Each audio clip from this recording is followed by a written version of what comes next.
la première salve de questions. Mais avant de répondre aux questions, je voudrais d'abord exprimer mon soulagement de voir mon parti réussir le congrès qu'il a préparé, qu'il a voulu organiser et qu'il a fini par organiser. Le bureau du congrès, je tiens à le féliciter pour la maîtrise avec laquelle il a conduit les travaux. Vous avez dû constater par vous-même, en suivant la lecture des motions, résolutions et recommandations, que les travaux ont été denses et que le Congrès a balayé tout un spectre de questions et finalement n'en a laissé aucune de côté. Donc, félicitations et remerciements au bureau du Congrès. Félicitations et remerciements à tous les camarades congressistes. Félicitations et remerciements au parti. Pour,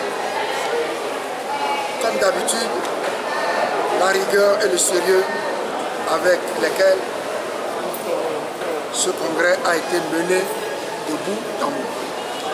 Maintenant, j'en viens aux questions. La première question concerne la composition du bureau exécutif. Et le bureau, le congrès, a pour mission de revoir les organes du parti, donc de revoir la composition du comité exécutif du bureau national, des commissions permanentes, etc. Ce travail a été accompli. Bien entendu, je n'ai pas tous les noms en tête, mais vous voyez au bureau monsieur Aguignan, qui est vice-président, qui vient de la fédération OTI, Ciao Job, est vice-président. Monsieur Jimongou, dont vous savez depuis longtemps qu'il a rejoint le parti, mais qui aujourd'hui est élu vice-président. Et ça, ce sont les petites modifications de la haute hiérarchie du parti. Mais il y en a dans tous les organes du parti. C'est le but d'un congrès. Et ça a été fait. Donc, je n'ai pas en tête tous les noms, vous convenez avec moi.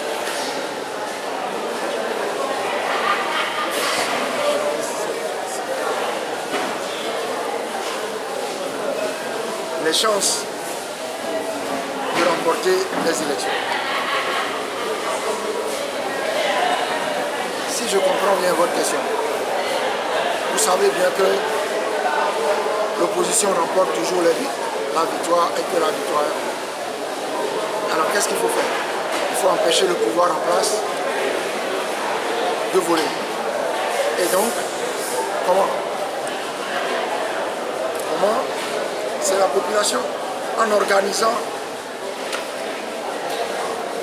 ce que nous appelons l'unité d'action. Les partis politiques, la société civile, c'est ensemble que nous allons exercer la pression nécessaire pour obtenir ce que nous appelons l'amélioration du cadre électoral. Donc, nous ferons appel à la mobilisation populaire, comme toujours. Vous savez qu'on n'était pas loin, il n'y a pas longtemps. Il faut retrouver le niveau où on était. Et comme tous les Togolais, toutes les Togolaises veulent le changement, je crois que très vite, lorsque nous allons nous organiser, nous atteindrons rapidement le niveau de mobilisation nécessaire à l'obtention des réformes politiques.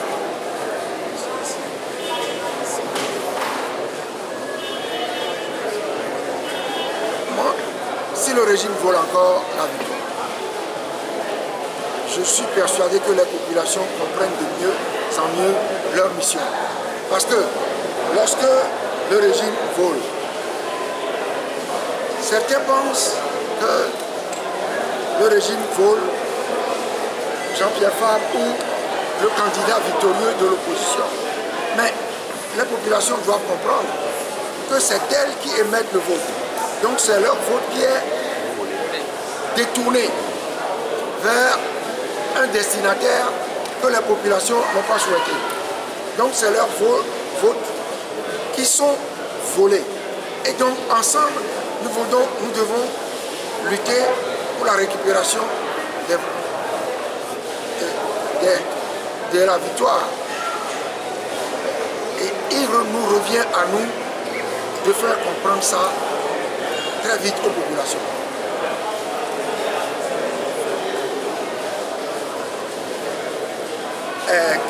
Quel est votre programme? Le premier programme, c'est ça. Récupérer la victoire. C'est un programme, n'est-ce pas? Mais vous ne m'avez pas suivi. Peut-être parce que vous étiez pas très concentré. Mais à la fin de mon intervention, j'ai dit ceci. Pour sortir notre pays de cette situation et permettre aux travailleurs et aux populations laborieuses d'accéder rapidement à des conditions de vie décentes. C'est à ça que sert un programme. Nous avons la capacité d'engager, comme le montre notre projet de société, je vous renvoie au projet de société, que nous allons actualiser, mais il demeure le même.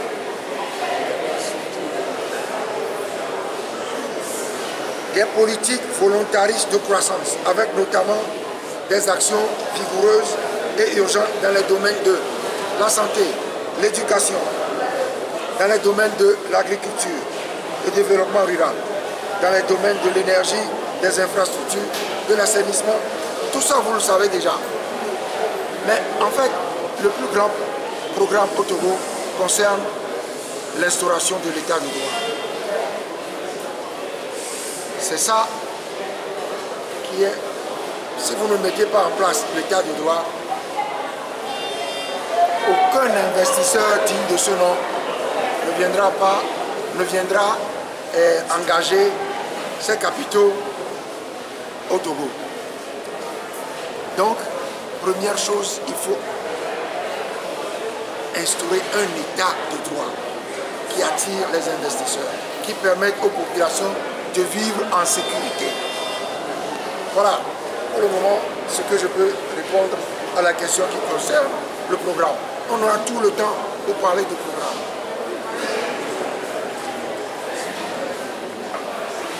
L'unité d'action, quel est le contenu? Vous voyez, le drame dans notre pays, c'est que quand vous dites quelque chose, que vous le démontrez, il y a 4 mois, 2 ans, lorsqu'on recommence à en parler, on vous dit qu'est-ce que vous avez dit. C'est la même chose que ce que nous avons toujours fait. L'unité d'action, nous avons voulu, par le passé, il y a 2 ans, exercer la pression nécessaire pour obtenir des réformes. Est-ce que nous allons faire autre chose? Non. L'unité d'action pour relancer la mobilisation populaire. L'unité d'action, c'est ensemble, tous ceux qui veulent aboutir au même résultat, ils mettent leur action ensemble. C'est ça l'unité d'action. Et nous disons, pour l'heure, ce qui compte, c'est l'unité d'action pour arracher les réformes. Vous avez suivi les interventions de nos camarades des partis politiques et des associations de la société civile hier à l'ouverture de notre congrès. Tout le monde parle d'unité d'action. Maintenant, il suffit qu'on reprenne contact pour travailler ensemble à réaliser l'unité d'action. C'est ça que nous mettons dedans.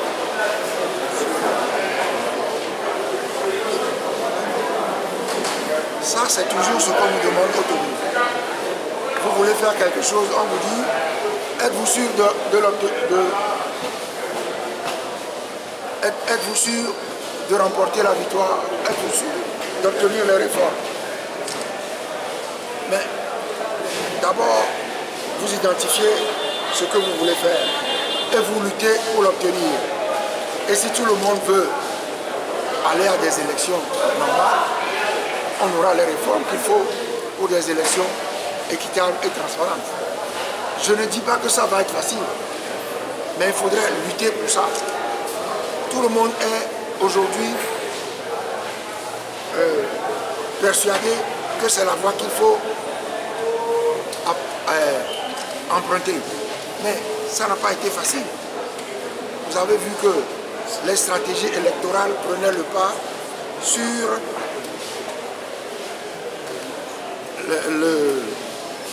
les moyens, sur la lutte pour la transparence. Maintenant, on est tous revenus à la lutte pour la transparence. Dieu merci. Tout le monde est conscient qu'il faut arracher les bonnes conditions d'abord. Et c'est à ça que nous allons nous atteler dans les jours qui vont venir.